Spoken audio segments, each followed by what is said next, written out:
Assalamualaikum warahmatullahi wabarakatuh. Waalaikumsalam warahmatullahi wabarakatuh. Dan selamat pagi. Selamat pagi, Ibu. Apa kabar anak-anak? Baik, Ibu.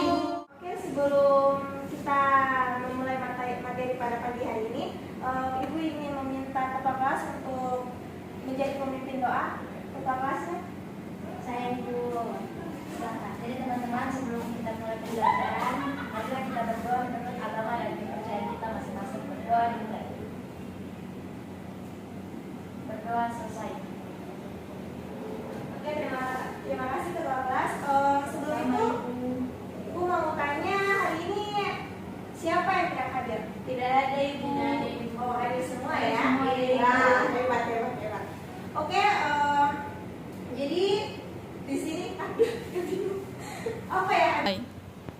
Jadi sebelum kita mulai materi, Ibu mau tanya nih, kalian pernah buat ST atau tidak? Pernah, Ibu. Iya. Pernah, Ibu. Gimana tuh langkah-langkahnya buat ST? Pertama, siapkan gelas dulu, Ibu. Ya, terus? Siapkan tehnya, Ya, baru gulanya, ya, air panasnya, Ibu. ya. Lalu diseduh dan jadilah Teh. ST. Nah, oke. Jadi yang kalian sebutkan tadi itu langkah-langkah pembuatan ST, gitu. Jadi itu nyambung dengan materi yang akan Ibu jelaskan pada kalian pada pagi hari ini, yaitu teks prosedur. Nah, teks prosedur itu berisikan tentang langkah-langkah pembuatan sesuatu, gitu. Oke. Sebelum kita masuk ke materi, Ibu mau menunjukkan kalian tujuan pembelajaran. Jadi tujuan pembelajaran hari ini yaitu peserta didik mampu menentukan tujuan, kata, dan kalimat sebagai ciri isi dari teks prosedur yang dibaca atau didengar dengan benar. Terus yang kedua, peserta didik mampu menentukan jenis teks prosedur yang dibaca atau didengar dengan tepat. Yang ketiga, peserta didik mampu membuat simpulan tentang ciri umum teks prosedur ditinjau dari tujuan dan isi teks prosedur. Peserta didik yang keempat, peserta didik mampu menyusun urutan langkah isi teks prosedur. Terus yang kelima, peserta didik mampu menunjukkan kata atau kalimat saran yang terdapat pada urutan teks prosedur. Oke, kita lanjut ke materinya. Jadi materi yaitu teks prosedur. Pertama itu pengertian teks prosedur. Jadi ada dua ahli yang Ibu ambil, yaitu Knapp dan Watkins. Jadi mereka berdua mendefinisikan teks prosedur sebagai teks yang bertujuan untuk memberitahu orang mengenai bagaimana suatu hal dilakukan menggunakan bahasa ajakan atau persuasif. Jadi teks prosedur itu terisi tentang langkah-langkah pembuatan sesuatu atau melakukan sesuatu atau menggunakan sesuatu gitu. Oke, lanjut ke ciri-ciri suatu teks yang berisikan langkah-langkah. Ya sudah pasti seperti pada pengertiannya yang di awal yang tadi Ibu bilang. Yang kedua, ada aturan atau batasan berkaitan dengan bahan ataupun kegiatan dalam melakukan sesuatu. Nah, jadi dalam teks prosedur itu harus ada aturan dan batasan dalam melakukan sesuatu supaya apa yang ingin dilakukan itu sesuai dengan yang ada pada judul teks prosedur tersebut. Yang terakhir itu teks yang berisi langkah-langkah kegiatan secara urut atau teratur.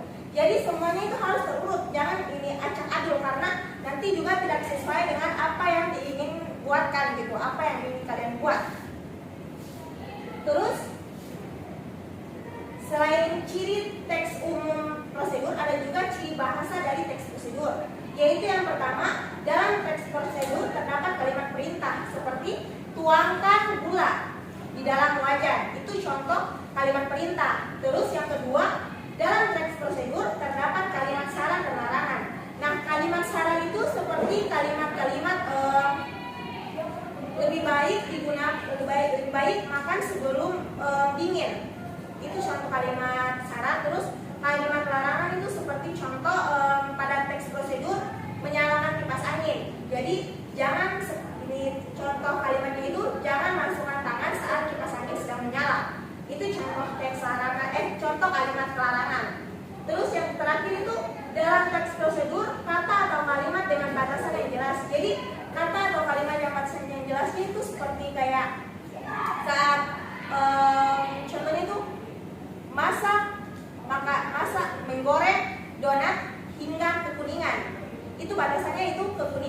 goreng donat sampai kekuningan, jangan lebih dari kuning karena itu bisa gosong. Oke?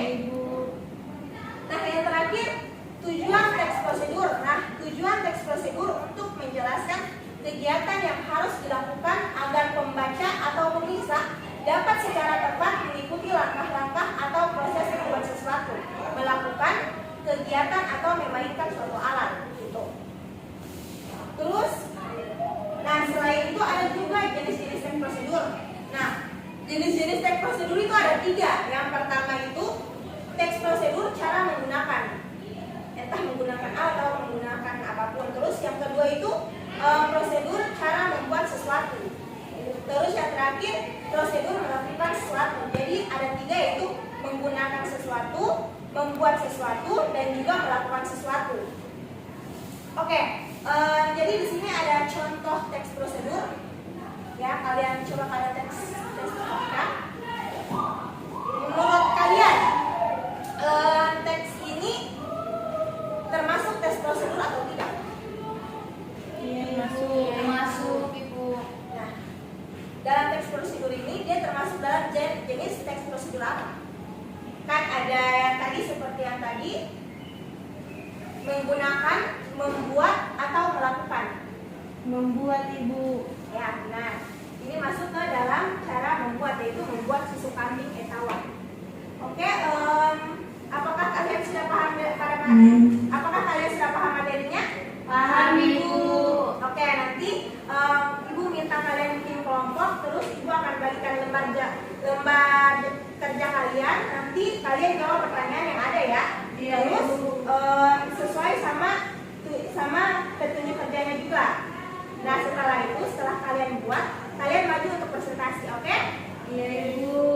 Oke, tapi ini dilakukan minggu depan ya. Jadi kalian bakal saya kasih untuk diskusi dulu hari ini. Nanti kita diskusi lanjut presentasinya minggu depan. Oke? Oke, sampai di sini pembelajaran kita. Semoga kalian paham. Tetap semangat belajarnya.